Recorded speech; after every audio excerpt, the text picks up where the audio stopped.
All right. Well, how are you? Oh, I'm good. I'm good. You? Good. Great. Yeah, great. Real. Apart from the whole clawing, uh, Clawing at your feeling of clothes. everything being on my skin, I'm all right. Apart from raking your own skin off, Yeah. everything's good. Yeah. I think it was because I sat down and I immediately spilled my coffee and I was like, everything's too close. I need to be Got able to no lash space. out at any moment. I can't gesture. Yeah. Do you know what? Everyone says that I use my hands a lot when I talk, and Yeah. I get that, but so do you. Yeah. And I think that is fine because I was doing our editing, and sometimes in the bits, obviously, like the last episode was super long, but during the bits that I know I haven't got to edit out, I kind of fast forward. But obviously, I can see the video, and I have to keep stopping because me and you, when we're like this and like waving our hands Like we're around and all having a that. seizure. Yeah, and I'm thinking, are we waving to the camera to say stop, or I don't know what's going on? I'm like, oh, actually, If I I'm at the glad you beginning of do. the story, I'm probably not, but as I get more and more into the story, I think I Yeah, get a bit handsy. and I appreciate anyone watching the YouTube video of Jack the Ripper Part One will notice that I'm either looking up there, which is my other computer screen, or I'm looking down. Was your the Jack the And Ripper that's book? because that's because I was reading my Jack the Ripper book, and looking at the pictures at the same time, like a child. Yeah, I was I was like, telling the story and you just had your picture book. yeah, Oh, I know. what's I was that? like looking at it, and I was like, oh, old London. Oh, Yeah. I tell you what yeah, was difficult because in that book there was so much information, wasn't there? There was all so handwritten much. case notes and handwritten police evidence and things like that. But I tell you Yeah, what, they are hard I to could read. not read them. Oh, do you They, know what? I'm glad you said that jeez. because I was exactly the same. I was looking through it, and I was like, I really want to read what they'd written, but It's I so can't read their hand. flouncy. Yeah, I can't read their flipping handwriting. The flourishes of the quill. Something else. They Really, are. really cursive, isn't it? It's so difficult to Yeah. read. I mean, if anyone's watching the video, I'm just going to show you an example of one now. Yeah, it's So not. difficult to read. I can see that it says number 152. Oh, Other than that, I can't really understand. nothing. No. No. So if anyone's really good at reading old script, then yeah, let us know, and we'll send you some of the paperwork, and you can translate it for Decipher, us. crack the Yeah, code. it is super hard to read. Yeah.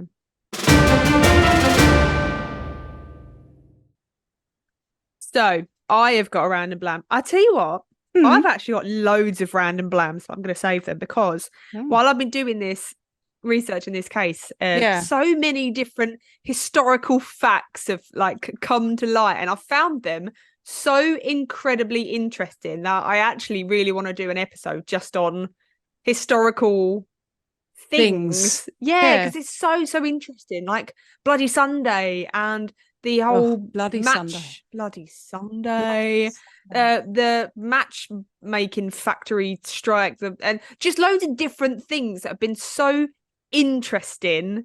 Um, I appreciated that you said the match factory and then strike, because you would ah, strike a match and good strike a light, one. governor. Strike a like. But Well, anyways, this fact yes. pertains to the previous episode, part one, Mm. where we mentioned I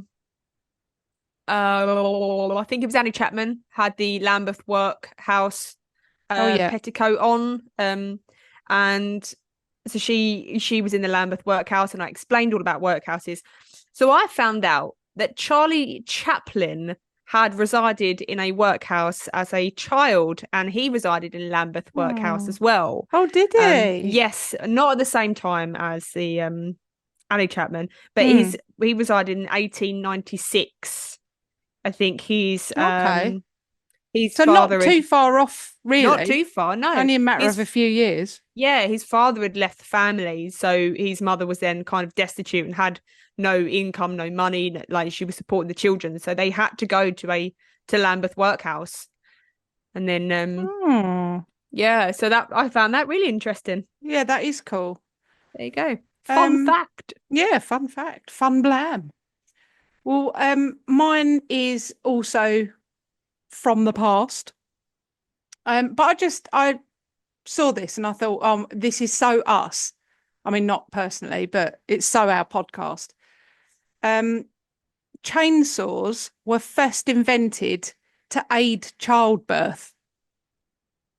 Um, And I read that and I thought that's gross and disgusting. yeah.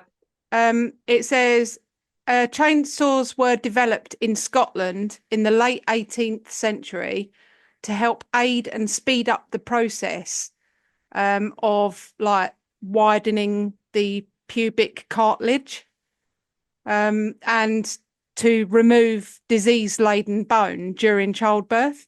And it wasn't until the start of the 20th century that we actually started using chainsaws for chopping wood. That's Can you mental. imagine? Like you're like in childbirth Hold on, love, anyway I'm coming. in the 18th century, and they're like comes in like Leatherface. Open wide. Yeah, I'd be Let's like, get that baby Jesus out of you. Christ. I'd be like, leave it in. I am done. Yeah, Is awful. oh my goodness. I tell you what, I think I've heard that before. Oh, I think really? that lives in the back of my head somewhere. I do recognize that as a memory. So gross. A memory or a past trauma, I don't know. Yeah, hopefully not memory from your childbirth. Oh, no. Although it would have been handy, I think, to get her out. Jesus, poor Hayley. Massive head. Yeah. So is that random blams done then, is it? Yeah. Right. Random blams. Done. Do. So what are we going to cover in this episode? Just so I can look in my picture book. We are covering the What are we double gonna... event. Okay, so where are we starting? What page do I need to go to? You will be starting on the Dear Boss letter. Okay, I've got that ready, so I'm going to read it along with you in my head. Okay. I'm excited.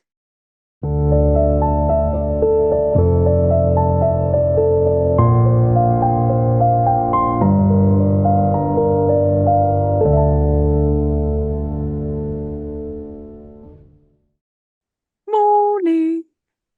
Good morning. Morning, morning. Morning. So, this story, I'm so intimidated by this story. Every time I go to record one, I get really nervous because I want to do it justice and I want to do it well. So I get a Well, you are little bit doing it well. nervous. But this, so we're on part 2, but it is we're probably somewhere in the middle of it. Mm, So we've still got quite a few parts to come. definitely. And if you haven't listened to part 1, stop listening right now. Go back, listen to part 1, and then come back. Yeah, must listen to part 1 because you need to. So again, this is now part 2. This comes with a trigger warning, which is quite self-explanatory. We are covering the Jack the Ripper case, and there are incredibly detailed descriptions of mutilation and ripping. But carrying on from part 1, there's some bits in there that I kind of wanted to just clear up. Some as I've delved further into the case, there's some information that I found that I either kind of got wrong or maybe found out a little bit more since doing the first episode. So cool. When I spoke about Annie Chapman's murder in 29 Hanbury Court or Hanbury Street, I kind of went into detail about picturing what happened, but it wasn't very clear to me either because I couldn't find, because she was found in the back garden of 29 Hanbury Court, and you think, how did she end up there without anybody seeing them go through the house? So basically there was from the front door of Hanbury Street, there was a hallway that led straight out into the garden, like into this backyard bit. So it was almost like a thoroughfare, but then in that hallway there were some stairs that then led up to where all the tenants lived. So the front door and the back door were always left open for people to just come and go. Right. So it was that's how they went through this hallway out into the back.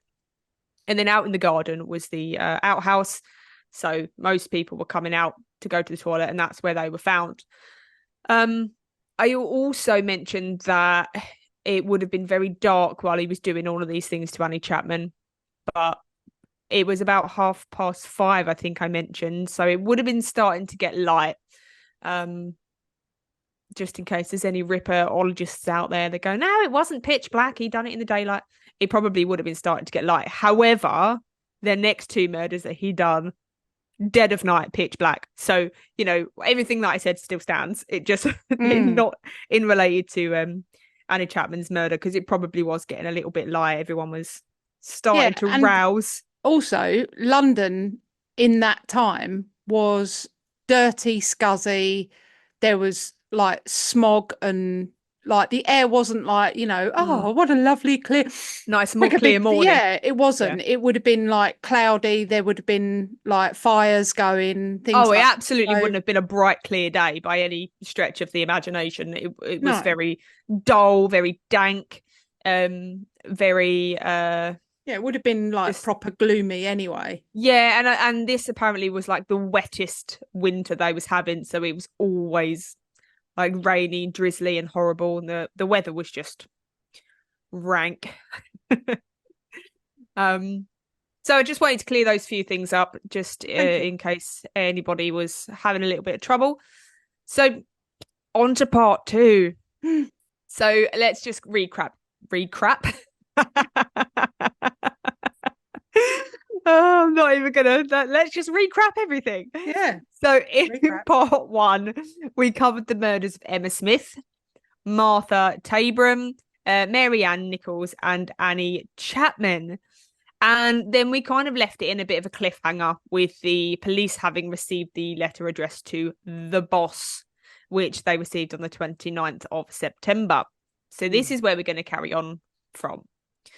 So on the 27th of September, 2 days prior to the police receiving this letter had actually been delivered to the Central News Agency. And this was a place that sold stories to newspapers. So they didn't print them and they didn't kind of distribute them, but that was where almost the journalists, like a headquarters, I suppose, for journalists, they would go and find stories, they would write them up, and they would sell them to different newspapers. So this is where this letter ended up. And there could well be some confusion over the dates, but it was postmarked for the 25th of September.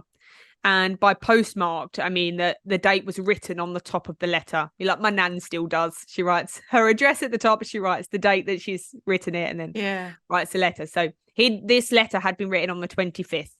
And then it was received by the Central News Agency on the 27th. And then they had already received loads of like hoax letters, so it kind of went about the office a little bit before someone went, hold up, this needs to go to Scotland Yard. And then it was then forwarded and received on the 29th. So the letter was addressed only to the boss and written in red ink, and it reads, "Dear boss, I keep on hearing the police have caught me, but they won't fix me just yet. I have laughed when they looked so clever and talk about being on the right track. That joke about leather apron gave me real fits. I am down on whores and I shan't quit ripping them till I do get buckled. Grand work the last job was. I gave the lady no time to squeal. How can they catch me now? I love my work and want to start again. You will soon hear of me with my funny little games. I saved some of the proper red stuff in a ginger beer bottle over the last job to write with, but it went thick like glue and I can't use it. Red ink is fit enough, I hope. Ha ha. The next job I do, I shall clip the ladies' ears off and send them to the police officers just for jolly, wouldn't you? Keep this letter back till I do a bit more work, then give it out straight. My knife's so nice and sharp. I want to get to work right away if I get a chance. Good luck. Yours truly, Jack the Ripper. Don't mind me giving the trade name. P.S. Wasn't good enough to post this before I got all the red ink off my hands, curse it. No luck yet. They say I'm a doctor now. Ha ha. Now, this letter didn't really cause the police much concern because prior to this, they had received many other hoax letters and they didn't really think anything of it. However, this was the first mention of a name, Jack the Ripper, and the newspapers grabbed it and they ran with it. And it was just all in the headlines, Jack the Ripper, Jack the Ripper. This is, this new letter's come in. So this letter was thought to be from the killer himself, and he'd now named himself as Jack the Ripper. But it was what happened next that gave this letter such credit. So just a few hours later, in the early hours of the morning of the 30th of September, 2 more women were found dead on the streets of Whitechapel. Elizabeth Stride, or Long Liz, as she was called, and I'll tell you why later because it's actually really funny. She was actually born in Sweden in 1843, and it looks as though she had a quite normal upbringing, and unlike the other victims who turned to prostitution after their failed marriages, Elizabeth actually turned to sex work in early 1965, so she was actually quite young still. And there are police records in Sweden that the kind of regarding charges against her for prostitution. And actually in Sweden in that time, you had to register to be a sex worker. So her name was down on this registry. And a month before this charge that had been brought against her for prostitution, she'd actually given birth to a stillborn girl. So she was going through it. Yeah. About a year later, after this had happened in 1966, she moved from Sweden to London. So the reasons are kind of unknown. It's not documented as to why she made the move, but her mother had died and she was left a little bit of money. So she used that money and went to London, perhaps in search of a better life, as a lot of these, Jewish immigrants and things like that had done. And while she was in London, she met and married a man named John Thomas Stride in 1869. He was a ship's carpenter and he was 22 years older than her. And they lived a modest life for a few years. They owned a coffee shop and they got by. I wouldn't say they were doing well, but they got by. But at some point, the shop was sold and the pair separated. It was thought that the shop was sold because it just wasn't doing very well and they needed the money. By 1877, Elizabeth found herself in a popular workhouse, and records show that she was admitted to Whitechapel Workhouse Infirmary in 1881 after suffering from bronchitis. And when she wasn't in the workhouses, she took up residence in different lodging houses on the wonderful Flower and Dean Street, as we'd mentioned previously. And in 1884, she received word that her ex-husband John had died from tuberculosis. Although she would often tell people that her husband and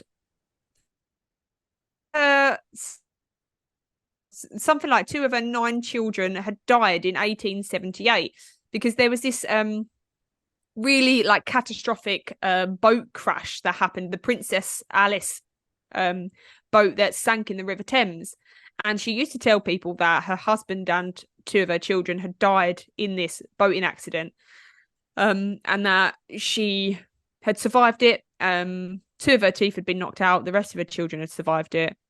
But it's kind of unclear as to why she told this story, whether it was to get sympathy, whether it was to get charity. But it was quite quickly found out that her name wasn't on the roster and neither were her husband and children. So it was very quickly found out that it was a lie.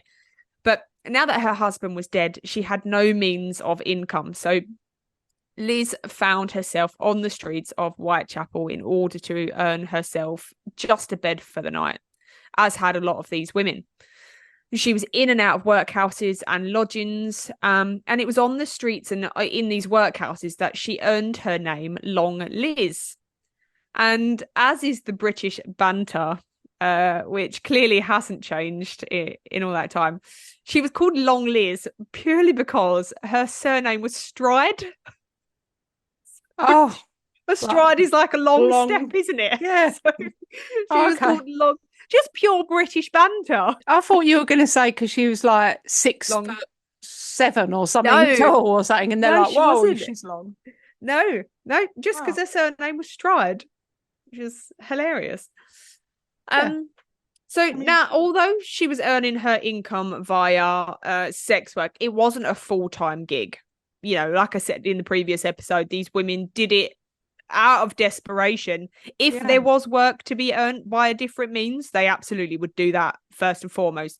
But work wasn't a regular occurrence. So sometimes it would be in the form of cleaning Jewish people's houses, but it would be on and off. And she tried her best to earn money any way that she could. So she would sometimes clean for the local residents. She was paid to clean the lodging house sometimes that she actually stayed at.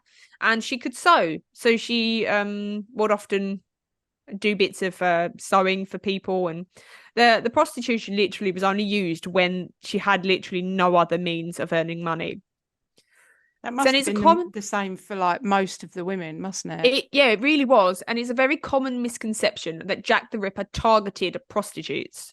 Yeah. Because a lot of these women weren't prostitutes. They were women, and they did what they had to do to survive. So, and actually I think as I'll get further into the story, it's rumored that these women were prostitutes. There isn't actually any evidence. Yeah. It's just assumed that that's how they made their money because they wasn't in proper employment. So yeah, and it's not like they're making money to like get rich and buy a fancy car. Yeah, it literally is. They have to do it to live. Yeah. Some of them didn't even have a half a penny to sit on a bench. So it literally was no hangover for them. No hangover for them. Yeah. So the sad fact was that these women weren't prostitutes. They were just women doing their best to get by. So when they tried, like after a long day of trying to earn money at any means that they could and being unsuccessful, they knew they always had one commodity that would earn them a bed for the night. And it's no wonder that these women turned to alcohol to cope with their terrible lives. And that's exactly what Elizabeth Stride did. So she had previous arrests for drunken disorderly conduct and for the use of obscene language. She had about 8 arrests. Good on her. Yeah, good one, Elizabeth. With one of them being on the 3rd of September, 1888. So quite close to when she was found. And it's a lot of the research done for these women was that they were all very lovely women. They were all some of them had fled domestic violence, some of them did just found themselves on the street through unlucky means and stuff, but they were all very lovely, very nice women until they drank, and then it was a different story. So there were some quotes from their husbands that say she was a lovely woman until she drank, and then she had too much to say. Yeah, well, it's lowering their inhibition. I mean, you think about how it must have been for women in particular in that day and age. It must have been hideous, mustn't it? And absolutely being told to behave a certain way and look a certain way, and you know, we were second-class citizens, weren't we? Yeah, and the poor, not just women, but poor women were treated even worse. Like, if some of these women found themselves in the West End of London, people would throw things at them and be like, "You're poor, you don't belong here. Get back to the East End." They were really, really the West End, like the upper class people, used to think that poor people didn't love their children. Like they were this different species of people just because they were poor. So being a woman was tough then anyways, but being a poor woman was awful. So they literally, as soon as they drank, they must have been like, fuck you! Way! You bastards! Exactly. But yeah, it was just so tough, and I really tried to paint a picture of how bad it was for people, for everybody in that time, and just being able to afford a half a penny for a bed. These women were living day to day. Sometimes we live month to month, but these women were day to day. So Liz was living at 32 Flower and Dean Street in September of 1888. And on the 29th of September, she'd spent the entire evening cleaning the rooms of that lodging house. And she was paid a whopping 6 pence for her work. Oh, she was loaded. That just really goes to show, she spent the whole afternoon cleaning to earn money. She didn't even earn enough really to cover for a bed that night, which bed was about 8 pence for a decent bed. I say decent, it wasn't decent, but it wasn't a bench. Yeah. So that wasn't even enough to earn her bed for the night, let alone any food that she might have needed. And she actually probably spent that just on alcohol instead of a bed. I'm all right with that though. When people say, like, when there's homeless people and they say, "Oh, don't give them money; they'll just spend it on alcohol or like drugs or whatever." And I think, as far as I'm concerned, if them being able to buy some alcohol and have that, and that's what gets them through the night, who am I to moan about that? Mm-hmm. Like, that's a good way of looking at it. Well, that is how I feel, and it goes back to like these same women and that. And I think if you've got money, like people that aren't in desperate need and like of money and living on the streets and things would say, well, you've earned 6 pence. That's like, I don't know, 6 nights that you could spend like indoors, sat on a bench. Sat on a bench or whatever. But I kind of get it. Do you know what I mean? Because it's like gives them that chance to shut it out. Do you know what I mean? It's not like, I don't think they're drinking alcohol because they want to have a good old knees up. That might be part of it. Yeah. But I think it's just like forgetting, it's coping. Coping and like forgetting your life for a time. Mm-hmm.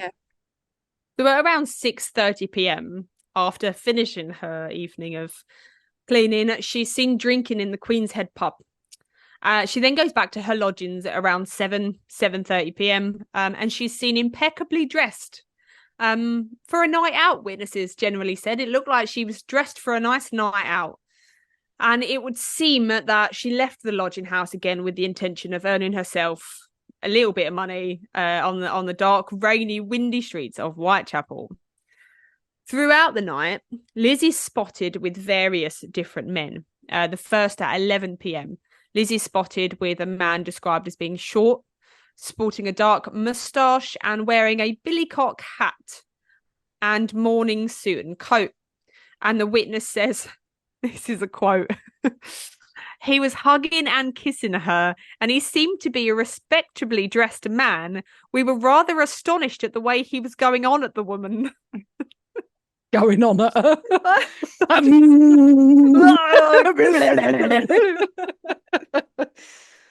I just find it so funny. Like, I've tried to include as much quoting and words from 1888 language that they use. It's just really fun for me. Well, that's why we always laugh about my grandpa, don't we? What-o? He's like, what-o? Take a pew. I just find it so amazing.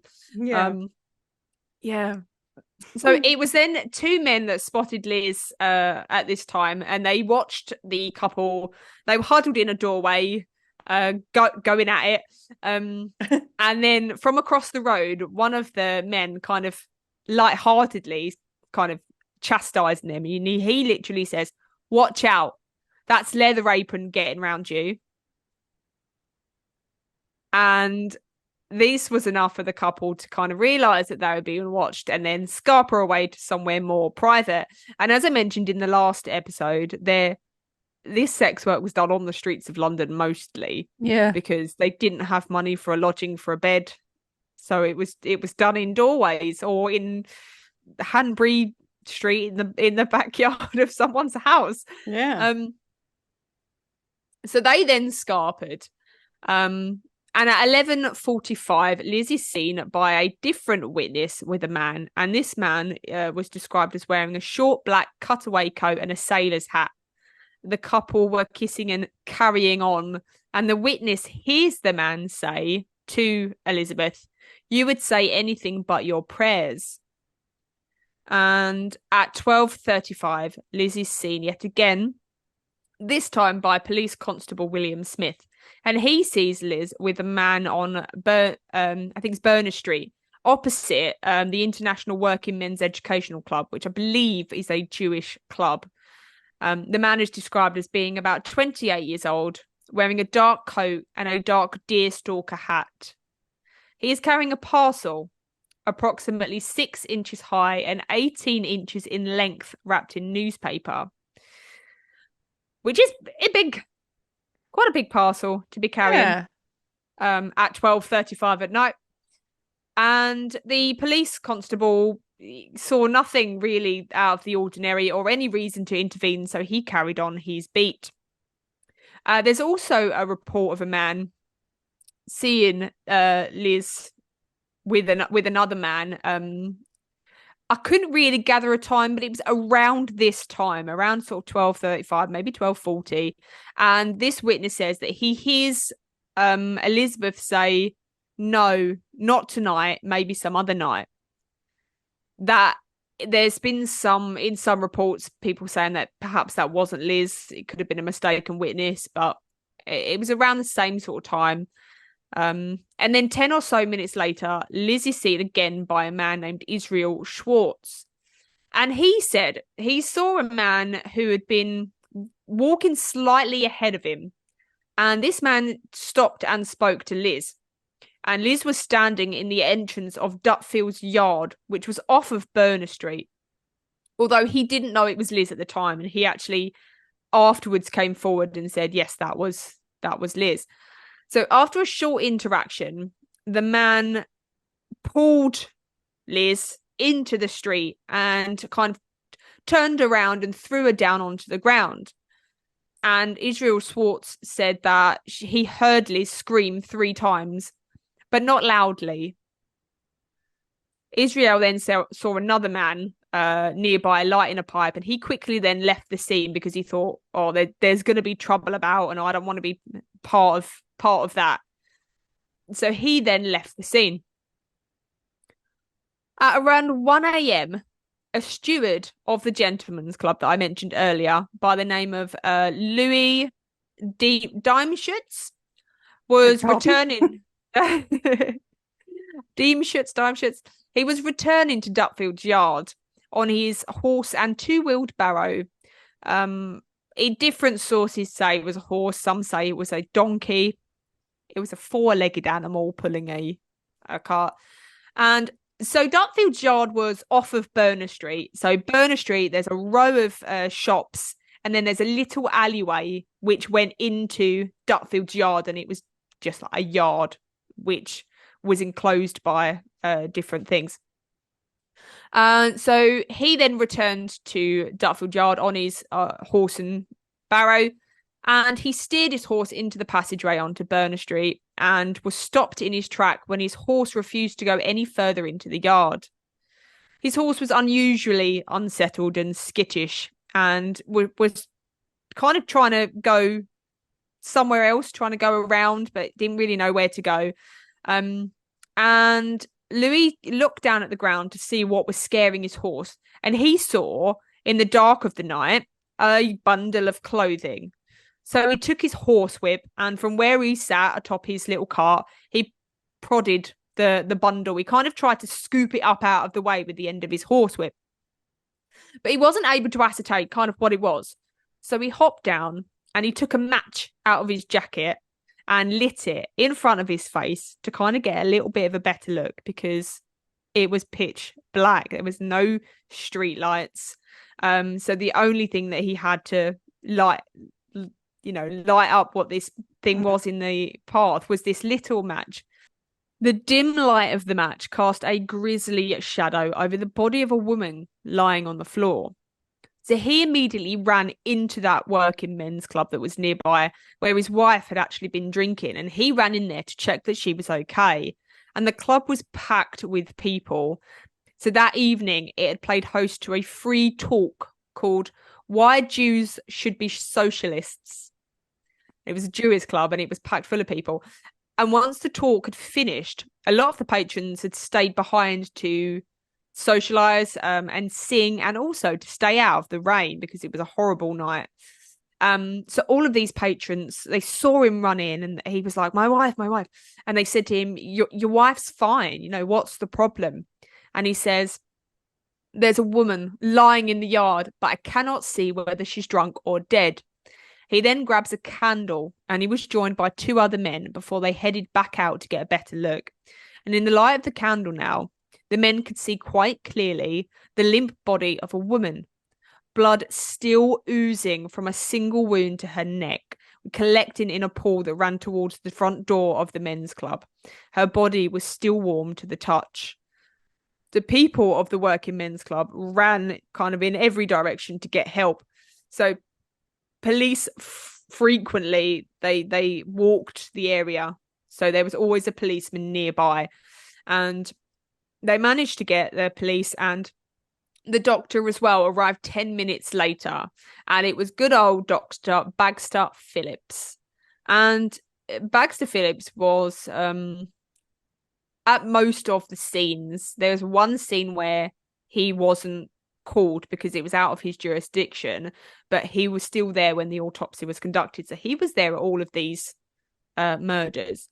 And his official report states the body was lying on the near side with the face turned toward the wall, the head up the yard, and the feet down toward the street.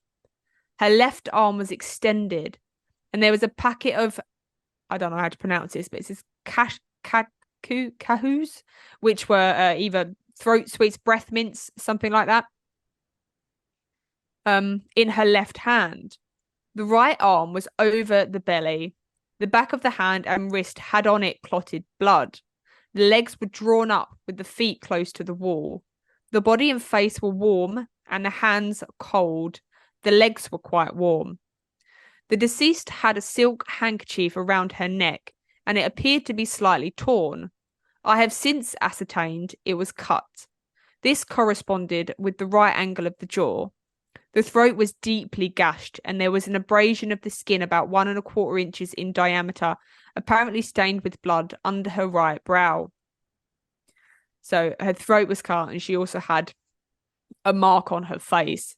And he estimated that she'd only been dead for around 15 to 30 minutes upon his arrival, and had been killed there in the yard by a single knife wound to her neck. And while a crowd gathered on Burner Street around the body of Liz Stride, 3/4 of a mile away, which was just a 12-minute walk, was Mitre Square. A Mitre Square was, as its name suggests, it was a square of courtyard almost, quite a large square, and it was surrounded by buildings, by warehouses. And in the day, it was generally full of people conducting business, market stall holders, things like that, tradesmen. But in the early hours of the 30th of September, it was home to something much more sinister. At around 1:30 a.m., PC Watkins was walking his usual beat through Mitre Square with his oil lamp, on high alert for nefarious activity. He continued his route, which led him through Mitre Square, out of Mitre Square, and around the area before heading back to almost restart his route again, which took him again through Mitre Square. And this loop took him about 14 minutes to do. So at 1:44, PC Watkins once again walked through Mitre Square, and he shone his oil lamp around looking for criminal activity. But this time, his light picked up the body of a woman lying on her back with her skirt pulled up towards her waist. The first thing that he noticed in this dim light was a pool of blood spilt around her body. Now, this dim light from his lamp showed a deep wound to her neck as well, and it showed that her abdomen was fully split open and she had been disemboweled, her intestines lying next to her mutilated face. So Catherine Eddowes was born in 1842. She had a normal upbringing for those times until her mother died in 1855 and then her father 2 years later. So being orphaned at the age of 15, Catherine was forced to attend Dowgate Charity School, which was almost like a boarding school. Then when Catherine was 21, she met Thomas Conway. They fell in love, but then they never married. They had 3 children and they struggled with life. It was very tough for them. Thomas Conway was a very abusive man towards Catherine. She was often seen with dark bruises on her eyes and on her face. But Catherine was described as a lovely, caring, petite woman, and she loved to sing. And she actually made money from writing cheap novels and songs about criminals being hanged. Oh. And they were called gallows ballads. Oh, And like she that. would sell them to people during public executions. Oh. They would all sing these gallows ballads, and they were all on like a pamphlet, and they were all hand stitched, and they would sell them for a penny. And I think this is where penny dreadfuls come from. Oh, okay. This selection of or collection of stories. They were all called penny dreadfuls because they were a penny.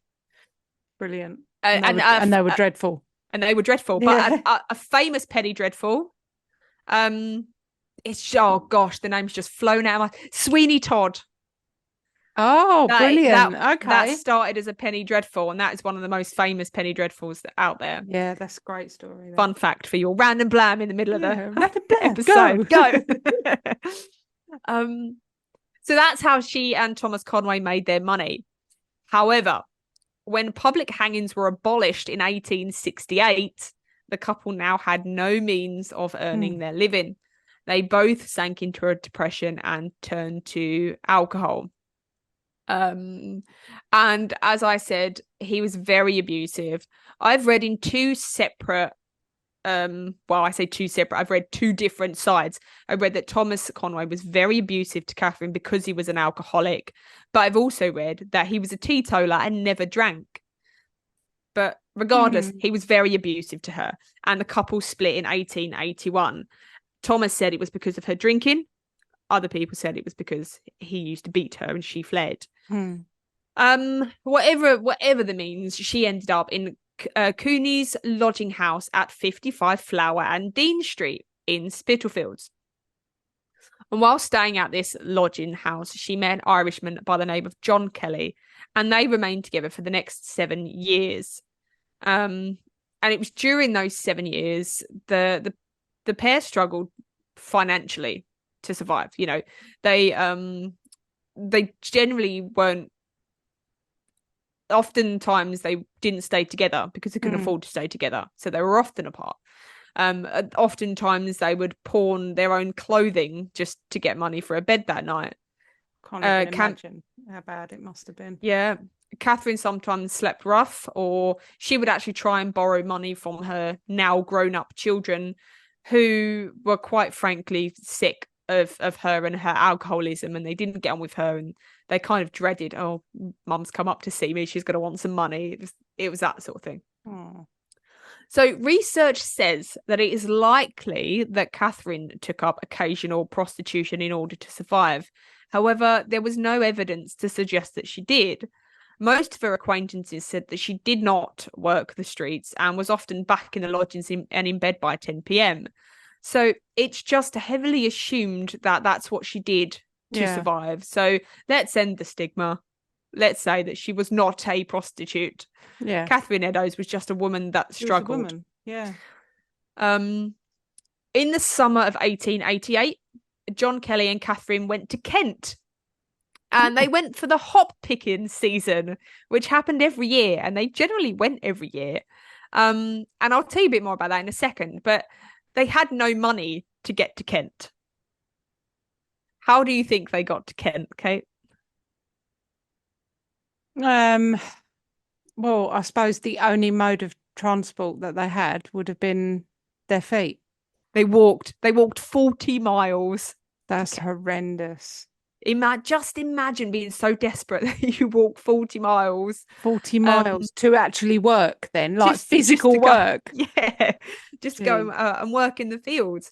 So these were called hop picking holidays, and they were designed to give poor city people the opportunity to experience the countryside. And they would spend about 5 or 6 weeks in Kent picking the hop, and then they had sleeping accommodations, and these sleeping accommodations were known as hoppers' huts, and some of them are still standing today in Kent. Can I just give a random blam Go about for that? it. So my mum and her parents and her sister, my auntie, they used to go hop picking in Did Kent. they? Yeah. And my Uncle John built he was the builder of the hopper huts. Really? Yeah, I've got a That's picture really of them interesting. standing outside one of the huts that Uncle John built. Wow. And That's yeah, really so yeah, interesting. it's very familiar to me and my family. Yeah, I'd never heard of it, but Yeah, it seemed like it was the place to be. Everybody went definitely, hop definitely. picking. Yeah, it's Um, proper like joyous occasion. Like everyone yeah. had a right laugh doing it and all bonded and yeah, it was hmm cool. Yeah, hop picking holidays. That's what that's what it was. So they would stay in these hoppers' huts with other hop pickers and then earn themselves some money. But I think the money was based on how much hop that they picked. Yeah. And I found a newspaper article from 1888 regarding payday for the hop pickers, Oh, nice. and I'm going to read it to you. Cool. There was a disgraceful scene at Faversham on Saturday when about 2,000 hop pickers received their earnings. Those from selling were conveyed direct to London by special trains immediately upon being paid off. So that's saying that some people, when they received their money, they got straight on the train back, and thus had no opportunity of getting drunk. But a considerable number from other parishes had to travel by ordinary trains from Faversham. These went into the town and, getting intoxicated, became very quarrelsome and disorderly. Men knocked one another down like ninepins, and women engaged in brutal encounters, scratching one another and clutching each other's hair unmercifully. Bloody hell. As many as a score of fights were going on at one time. Blood was streaming from the heads and faces of many men and women, some of whom had been severely kicked while laying on the ground at the mercy of their antagonists. All You kicked can off. imagine it. They've all come there to earn some money. They've all earned some money and gone, way, let's go to the pub. Hey, let's get pissed off. Yeah. Oh, The brilliant. report obviously doesn't say whether Catherine and John were amongst those getting drunk, but based on the fact that they came back to London on the 28th of September penniless, I'm guessing that they did spend some of their money or most of their money Oh, on drink. I'd like to think that she had a nice time I think and she had then a got great pissed off. holiday. Yeah, Yeah, not pissed off, pissed up. pissed up. Yep. So when they arrived back on the 28th of September, John managed to earn 6 pence that day, and he Oh, spent 4 of it on a bed that night for himself, and then gave the other 2 to Catherine in order to find somewhere to sleep. So he then retired to bed at about 8 p.m. and she decided that she would rather spend the 2 pence that she had on other means, and she spent the night in a casual ward, which when I looked up what's a casual ward, it was something like a homeless shelter, but it also said it was like a prison. So I don't think it's okay. a particularly nice place. No, somewhere in between the Yeah, two. Yeah. it not a nice place to sleep. On the morning of the 29th of September, she and John Kelly again had no money for the day. They decided to pawn the pair of boots that he was wearing, and with that little bit of money, they got something to eat. They had a breakfast together.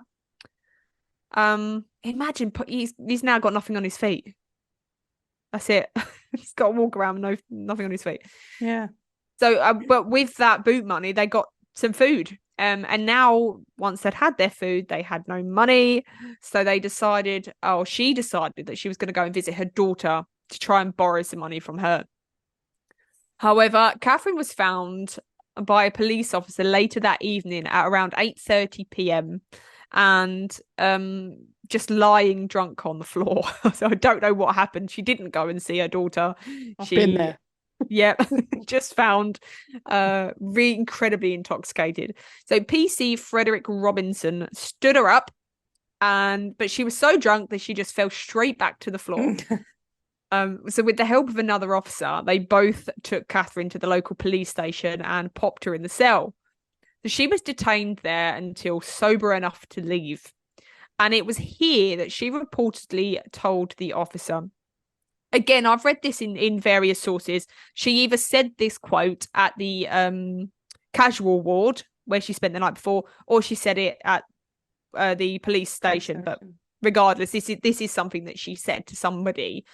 And it says, "I have come back to earn the reward offered for the apprehension of the Whitechapel murderer.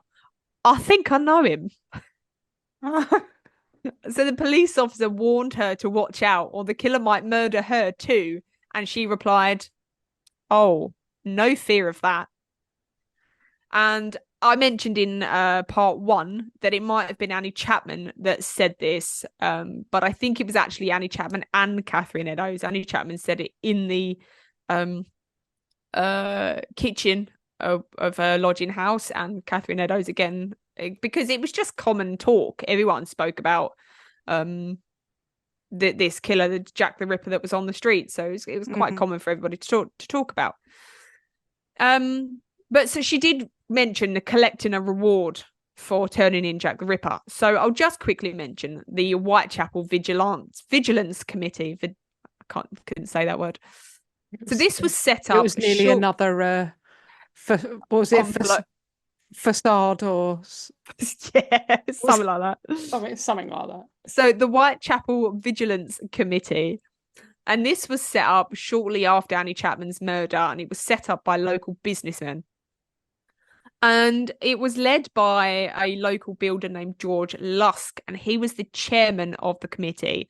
And they would basically patrol the streets at night and help the police officers. But they also had managed to gather up some money to offer as a reward. And it was that Catherine was after claiming.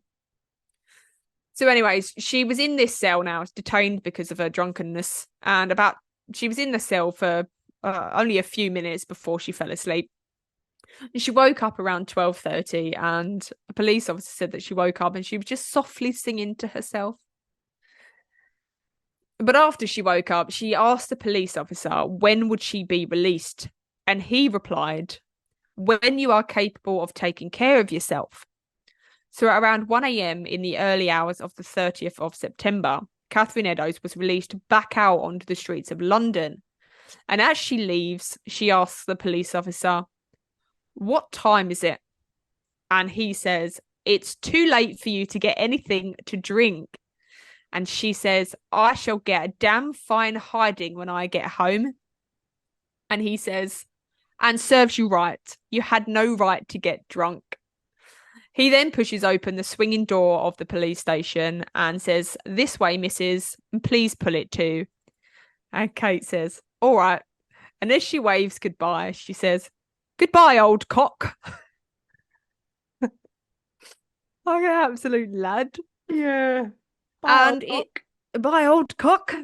And instead of turning right out of the station in the direction of Flower and Dean Street, she turned left and headed towards the direction of Aldgate, where she had been found drunk previously a few hours earlier. So it's unclear why she would have gone that way, because everything was closed now. There was no pubs open left. She was seen at about 1:35 by 3 witnesses who described her seeing her with a man described as about 5'7", wearing a loose-fitting pepper and salt jacket, a grey peaked cloth cap, and a reddish neckerchief. And it was at 1:44 a.m. that her mutilated body was found by the dim light of PC Watkins' oil lamp in Mitre Square, which was just a 10-minute walk from the station where she had just been released. So as mentioned, Mitre Square was surrounded by buildings and warehouses, and this warehouse that it was mostly surrounded by was called a Curly and Tong. And there just so happened to be a night watchman on patrol called George James Morris, who happened to be an ex-policeman. And he'd been sweeping up in the doorway of this warehouse, and he had the door open. And PC Watkins saw, after he's found Catherine Eddowes' body, he saw that this door to the warehouse was open, and he ran to it. He knocked on it and he shouted, "For God's sakes, mate, come to my assistance." God's sakes, mate. The men together called for further help, and around 2 p.m. the doctor arrived on scene. And in different sources, I've read that it was Dr. George William Sequeira, or it was Dr. Frederick Gordon Brown. But this case itself, all the rest had been done in Whitechapel. So it was under the, I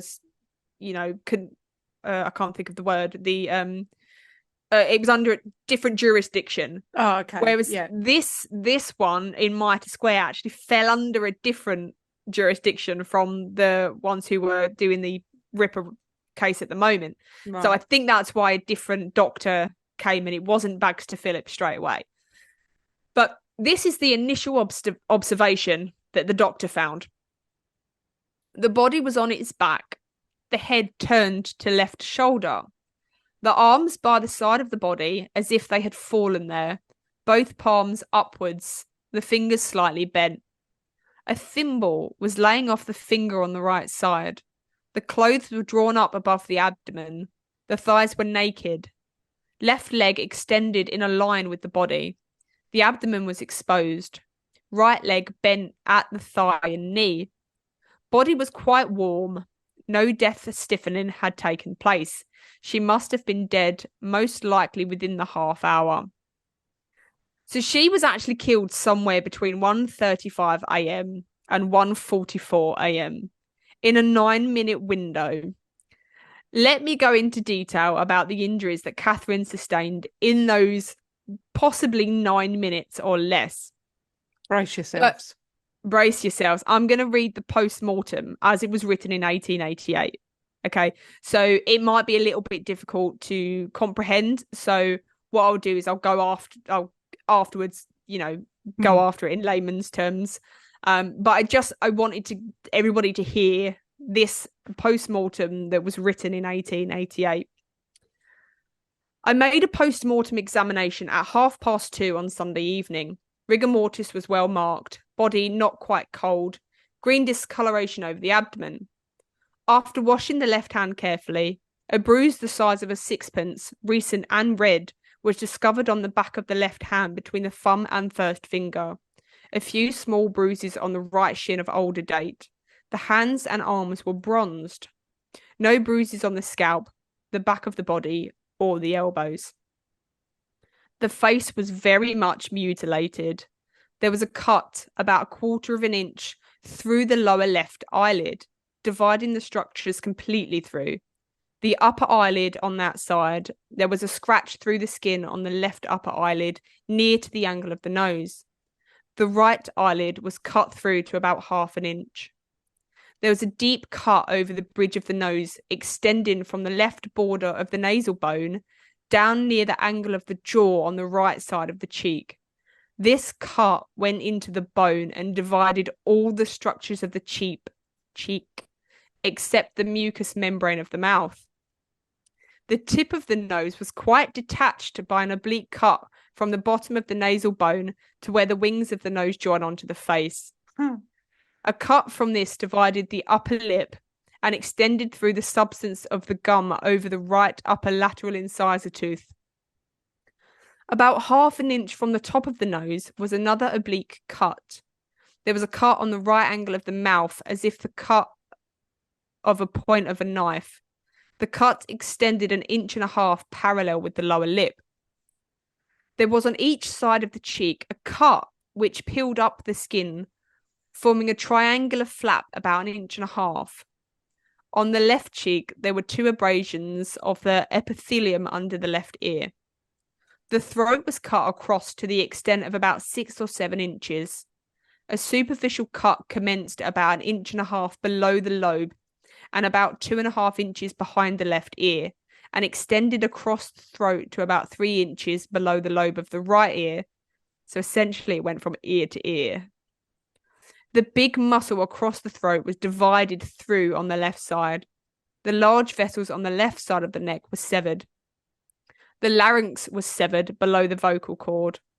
All the deep structures were severed to the bone, the knife marking intervertebral cartilages. The sheath of the vessels of the right side was just opened. The carotid artery had a fine hole opening. The internal jugular vein was opened about 1.5 inches, but not divided. The blood vessels contained clots. All these injuries were performed by a sharp instrument like a knife and pointed. The cause of death was hemorrhage from the left common carotid artery.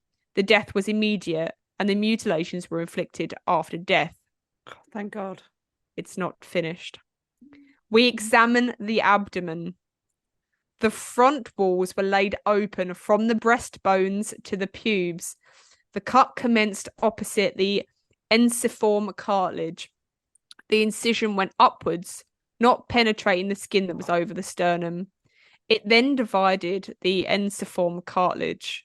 The knife must have cut obliquely at the expanse of the cartilage. That basically from rectum up to the sternum. Behind this, the liver was stabbed as if by the point of a sharp instrument. Below this was another incision into the liver of about 2.5 inches, and below this, the left lobe of the liver was slit through by a vertical cut. 2 cuts were shewn by a jagging of the skin on the left side. The abdominal walls were divided in the middle line to within 1/4 inch of the navel. The cut then took a horizontal course for 2.5 inches towards the right side. It then divided round the navel on the left side and made a parallel incision to the former horizontal incision, leaving the navel on a tongue of skin.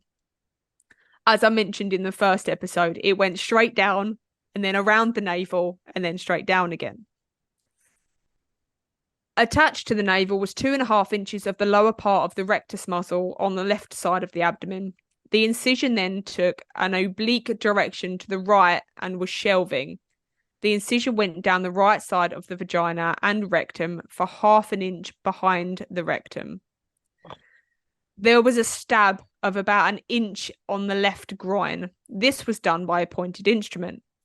Below this was a cut of 3 inches going through all tissues, making a wound from the peritoneum about the same extent. 1 inch below the crease of the thigh was a cut extending from the anterior spine of the ilium obliquely down the inner side of the left thigh and separating the left labium, forming a flap of skin up to the groin.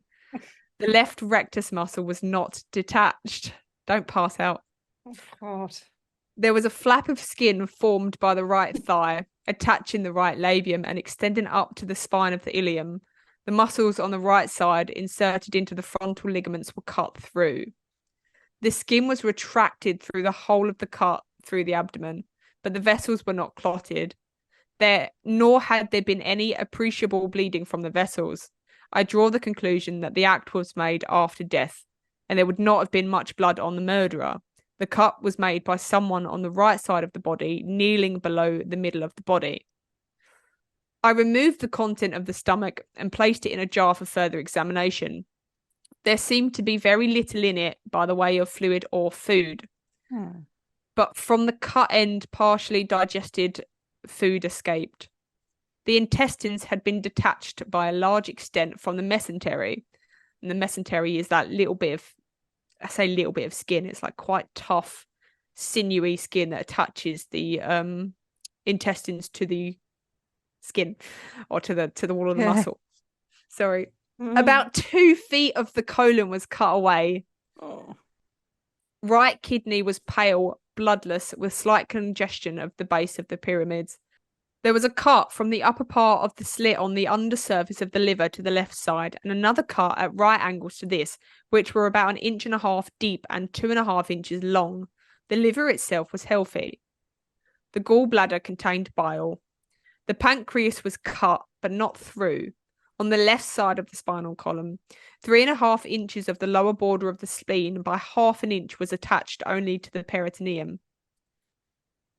The peritoneal lining was cut through on the left side, and the left kidney carefully taken out and removed. The left renal artery was cut through. I would say that someone who knew the position of the kidney must have done it. The lining membrane over the uterus was cut through. The womb was cut through horizontally, leaving a stump of 3/4 of an inch. The rest of the womb had been taken away with some of the ligaments. The vagina and cervix of the womb were uninjured. The bladder was healthy and uninjured and contained 3 or 4 ounces of water. There was a tongue-like cut through the anterior wall of the abdominal aorta.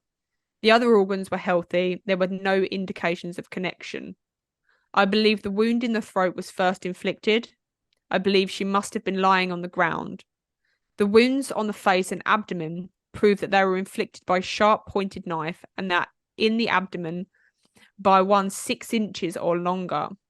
I believe the perpetrator of the act must have considerable knowledge of the position of the organs in the abdominal cavity and the way of removing them. It required a great deal of medical knowledge to have removed the kidney and to know where it was placed. The parts removed would have been no use for any professional purpose. So that's taken me longer to read than 9 minutes. That's taken longer for me to read than it would have done for him to do all of that. But during this examination, the doctor noticed that the kidney that was left, it said it was pale, and it actually showed signs of Bright's disease, which is now called nephritis. And it's a disease that affects the kidneys, and therefore probably the rest of her body. And it would have made Catherine quite poorly. But if you weren't clear about all of those injuries, or you didn't quite understand the terminology because it's quite lengthy and wordy, I will simplify them for you. Okay. Is this shorter? Because I am going to pass out. It's much shorter. So her throat had been cut from ear to ear and down to the vertebrae. The tip of her nose was cut off. Her eyelids had been slit open from top to bottom. And she had like 2 triangular cuts on her cheeks below her eyes. That kind of, the skin was left, but the cuts were underneath and the skin kind of flapped up. And then there were other knife wounds around her ears. She had been cut open from rectum to sternum. And like I said, this cut deviated around her belly button. She'd also been split open from like her thigh from the knee right up to like the labia. So completely open, going down to the bone and then opened. Ugh. Her intestines were removed and a 2-foot length had been cut left next to her body, between her arm and her body, and then the rest had been draped across her shoulder. A part of her womb had been removed and also her left kidney. Her liver had been stabbed, her pancreas had been stabbed, and there were stabs to all different areas of her body. But this was all done in the dark in under 9 minutes. So the doctor said it would have taken considerable knowledge to have removed those parts of the body, and to even have located the kidney, because like I said in the first episode, everything is crammed in, everything is attached to everything. It's not just a case of pulling out the intestines and going, there's the kidney. They said that it was as though he went in there to take the kidney. That was his intention. So she too, like Annie Chapman, had been wearing a lot of clothing, which would have taken time to also maneuver out of the way. So on her body at the time of the murder, Catherine Eddowes had a black straw bonnet, black cloth jacket trimmed around the collar and cuffs with imitation fur, dark green chintz, 3 flounces, a man's white vest, a brown linsey bodice, grey stuffed petticoat with a white waistband, a very old green alpaca skirt, and it says in brackets, worn as undergarment. A very old ragged blue skirt with red flounces, again worn as undergarment. But the fact that they've written in here very old ragged blue skirt, that's not me that's done that. That's how it was written. A white calico chemise, and then it says no drawers or stays. He was going commando. Going commando. A pair of men's lace-up boots, one piece of red gauze silk worn as a neckerchief, one large white pocket handkerchief, just and different like Annie Chapman had like a belt, not a belt, but like a pouch that tied around her underneath all of her clothes. Yeah. Things like that she had on. So she had a lot of layers, a thick old layering of clothing she had, which probably would have hindered him, and he would have had to move all those things out of the way, which would have taken time. And not only that, she had also all of her belongings. So she wore all of her clothing. She had all of her belongings because in the lodging houses, it just wasn't safe. Yeah. So she had on her 2 small blue bags, 2 short black clay pipes, 1 tin box containing tea, 1 tin box containing sugar, 1 tin matchbox that was empty, 12 pieces of white rag, 1 piece of coarse linen, 1 piece of blue and white shirting, 1 piece of red flannel with pins and needles, 6 pieces of soap, 1 small tooth comb, 1 white handled table knife, 1 metal teaspoon, 1 red leather cigarette case, 1 ball hemp, and 1 piece of old white apron, several buttons and a thimble, a mustard tin containing pawn tickets, and a portion of a pair of spectacles, and 1 red mitten. I find what? It's mitten. Oh, Glove. 1. So she just used to swap it because she only had 1. Maybe. Keep 1 hand. But yeah, so that was everything that she owned, which is sad. Like, even to the fact that she was carrying her tea and sugar around with her. Yeah. Oh, yeah. She had literally like nowhere. Yeah.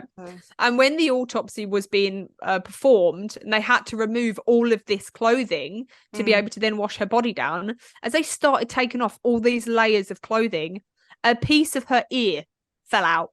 Oh. Now, do you remember what the Dear Boss letter said? I do.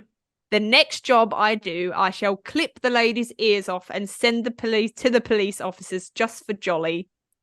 Oh my God, he did it and he dropped it maybe. It's thought that it just got lost in amongst all of the layers of clothing and he didn't have the time or couldn't see to find it. Yeah. Oh, all slippery with blood and everything. And then it dropped and probably got mixed in with her intestines. And he thought, oh. I can't. It's like a needle in a haystack. Oh God, he was like, here. I've lost it. I can't see anything in here. Oh God. Goodness It's sake. just it's inappropriate. We've got to stop. Yes. Sorry. So after Catherine's body had been removed from Mitre Square for the autopsy, police conducted a search of the area and they began door-to-door inquiries, and no one had heard anything, no one had seen anything. Even the night watchman had said that he'd been able to hear every step that the police officer had taken that was doing his beat round the area. He'd been able to hear that, but he did not hear anything of anyone else. Mate, you had 1 job. Oh no, what sort of night watchman are you?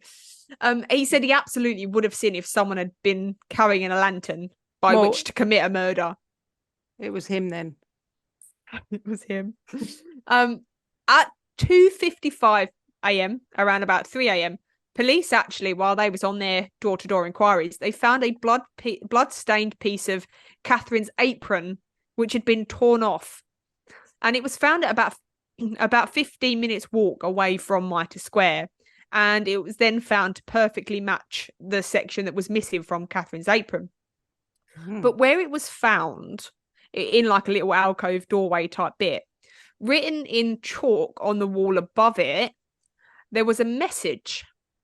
And the message read, "The Jews are the men that will not be blamed for nothing." And Jew is spelled Juwes. And as the police didn't know whether this was a message that had been written by the killer and then the bloody rag had been left there as a clue, or that had already been there before and then it was a coincidence that he'd left the piece of Catherine's apron there as like a taunt, perhaps. And many people believe that this was another form of anti-Semitism because the people of London had it in for the Jewish community, and they were trying to blame them for what was going on. So basically, the East End of London at that time had the opinion that, foreigners, they called them foreigners. The foreigners were bad. Foreigners carried knives. Foreigners were the ones that committed these atrocities. So they at 100% believed that it was the Jewish people. And they believed that someone had written it, and it says, the Jews are the men that will not be blamed for nothing. So they believed that meant it's a Jewish person that's doing it. But to me, that reads a little bit differently, but we'll discuss that in the last episode when we discuss the whole case. But what was important was that the officer that found it wanted to photograph it for evidence. They wanted to use it to compare the writing of the handwriting analysis to the letter that they had received. However, the police commissioner that was in charge of the case, Sir Charles Warren, he actually didn't want anyone seeing this writing because he feared that it would spark something among the Jewish community, and he thought that if anyone saw that, it would cause the police more issues. So he actually ordered that it be washed off before anyone saw it in the morning. Destroying evidence, it was him. Well, because this was, I didn't include much of the police report, but like police things that were done, because it wasn't really much that's done, and it's very wordy and it's very lengthy and it's very confusing because there's lots of names, and we couldn't read it. So I didn't really include much of that. I've done a general overview of what happened, but because this was now two jurisdictions of the London police, it was actually the London jurisdiction that found Catherine Eddowes, and then they started conducting the search, and then word got to Charles Warren, who was the other jurisdiction that had been involved in the whole Ripper case anyways. He managed to get to this piece of writing first before the other Londoners, the other London police, and he ordered it washed off before anybody could do anything. So Sir Charles Warren did not handle this case very well, and he gets a lot of stick for it. But after conducting house-to-house inquiries and, stopping people on the streets, asking them if they'd seen or heard anything, the police kind of found nothing, and they had nothing to go on. They got these witness statements, which I read to you earlier, and then an inquest was held for the death of Elizabeth Stride and Catherine Eddowes, and both determined that they were murdered. Catherine was buried in an unmarked grave in the City of London Cemetery, and Elizabeth was buried at East London Cemetery, and I believe that there is actually a plaque now to mark Catherine Eddowes' grave. So these inquests that they held after the deaths of these women's were almost to establish a timeline of events. So it wasn't an inquest to find out who was guilty or anything like that. It was kind of just to get witness testimony and things like that, and piece together what had led up to these women being murdered. And like I said, in most episodes, I would go through the police investigation, but because there wasn't really any, there wasn't any form of DNA profiling, there wasn't any fingerprinting. No officers were like CSI trained. The bodies of these women were washed down straight away before the autopsies, and oftentimes the coroners were not medically trained. So the police, the only hope really that the police had was that they would catch the killer in the act or get a confession from someone. That was the only way they was going to find out who it was, that they was going to solve it. And as neither one had happened yet, the police were under it. Like, they were getting absolutely ridiculed in the papers for their lack of doing anything.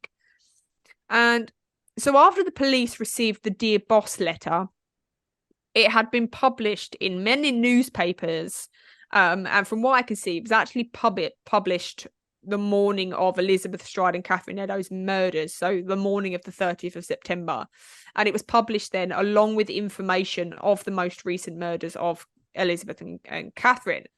And I also found lots of newspaper articles that I've picked two that I feel actually really highlight the opinion of the public about these murders.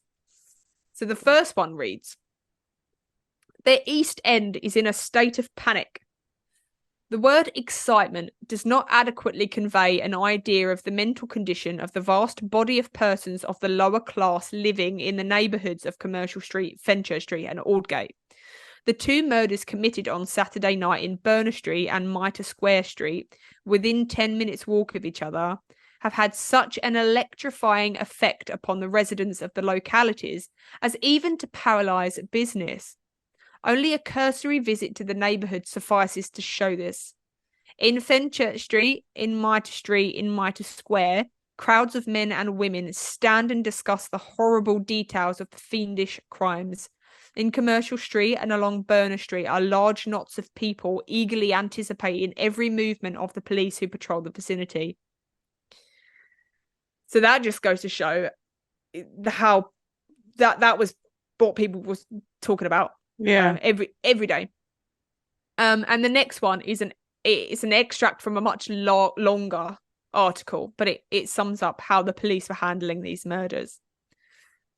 "The police have done nothing.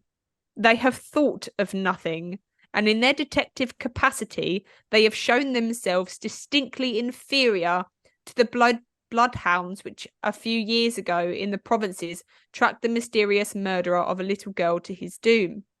The trail must run true and clear from Berner Street to Mitre Square and beyond, for those who have the true instinct of the detective calling.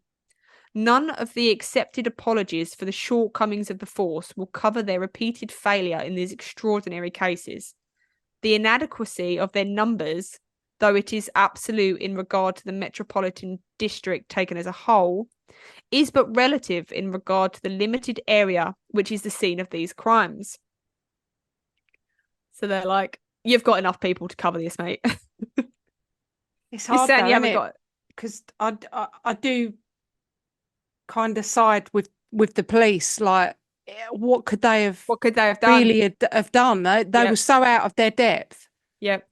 So because they had so many police officers patrolling the streets, it's thought that it was somebody that knew the area very well and that knew what these patrols were that took advantage. He might have known that this detective's beat took him 14 minutes and therefore he would have an opportunity to do what he needed to do. So it's thought that Jack the Ripper was somebody that lived locally in the area. So after the papers released the Dear Boss letter with the title Jack the Ripper, people began sending torrents of letters to the police, all claiming to be from Mr. Ripper himself, and all of them having a similar sort of jovial taunt about them. However, on the 1st of October, a postcard arrived again at the Central News Office, so the same location as the Dear Boss letter. This postcard stood out from amongst the fake hoax letters, mainly because it was covered in blood, but also the handwriting was noted to be similar to that of the Dear Boss letter. And this was dubbed the Saucy Jack postcard. And it reads, "I was not codding, dear old boss, when I gave you the tip. You will hear about Saucy Jackie's work tomorrow. Double event this time. Number one squealed a bit, couldn't finish straight off. Had not got time to get ears off for police. Thanks for keeping last letter back till I got to work again. Jack the Ripper." So this was and still remains a very controversial letter, and I shall discuss why in the last episode. But this was postmarked the 1st of October and then also received on the 1st of October, which was the day after the murders. For the next 2 weeks, all was quiet on the Jack the Ripper front. Newspapers, though, continued every day to publish the gruesome details of the murders, each paper vying to outsell the other papers, oftentimes exaggerating things or blatantly lying about things in order to gain sales. The torso of a woman had also been found in the basement of a New Scotland Yard police station, which was under construction at the time. So the papers linked this woman's murder to Jack the Ripper and then kept it alive in the newspapers. Mm. But the police didn't connect the crimes. It was a very different thing. So the police didn't think that that was a victim of the Ripper. But on the 16th of October, chairman of the Whitechapel Vigilante Committee, Mr. George Lusk, received a parcel addressed to him. A small brown box. So thinking nothing of it, George opened the box, which contained a short letter penned "From Hell" and half a human kidney. Oh, And that is where I shall leave you on part for two. the love of Jesus. Sorry.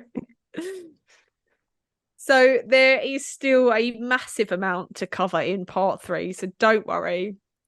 But Yeah, there's still loads because I'm only halfway through my book. I know there's still loads. Oh man, I've decided I'm going to make post-it notes and Yeah. stick it in the book where I've got like discussion Questions. points and questions. Absolutely. And we'll have on the last episode, we'll have the suspects and then a discussion as well, because there's a lot to discuss about, especially about the letters. They're very controversial, the letters. Yeah, I can't wait to go through that. About the victims themselves and things like that. So I think this episode was even better than the first episode. And I really loved the first episode. I appreciate that. So yeah, you're doing a great job. Okay. I mean, well, a little bit squirmy, this one. But... Yeah, I knew it was. Well, the next one, I'll tell you what, the next one is horrific. The last victim of the canonical 5 was worse than Catherine Eddowes. So, well, I unfortunately I'm busy. So yeah, our Blamley's going to stand in for me. Thanks. Oh yeah. Okay. Well, I hope you enjoyed that and found it very informative. But if you've got any questions or anything like that, then please get in touch. If you've got anything, any of your opinions as well, if you've got opinions, then get in touch and we will also add them into the discussion. Yes, definitely. If you haven't already, start making your notes. Yeah, not while you're driving though. Not while you're driving, no. Maybe a voice note. Mate. Wicked. Thanks for that, Poddy. I love that. Right. And I can't wait for part 3. Yes. It's going to be awesome. Right. We will see you on the next one. See you on the next one, everyone. Bye-bye. Bye. Bye.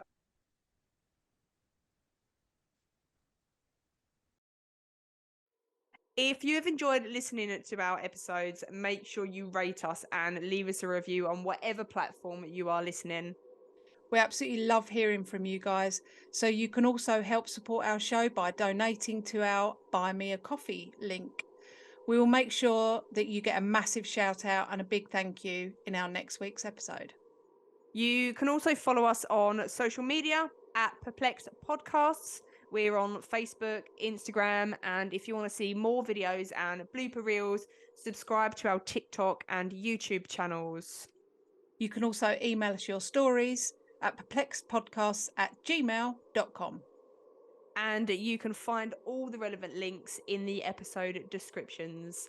Thanks for listening. Bye. Bye.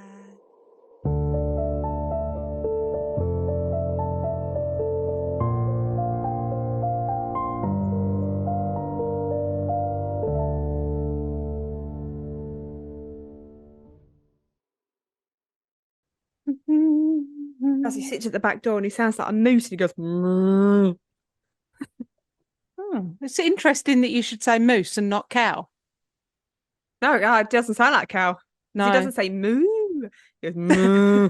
Is that what you think cows do? Moo. Gay cows in Norfolk. Yeah. Ours don't sound like that. Oh, you should come up here then. Ours are moody and grumpy and moo. Oh. Moo. Moo.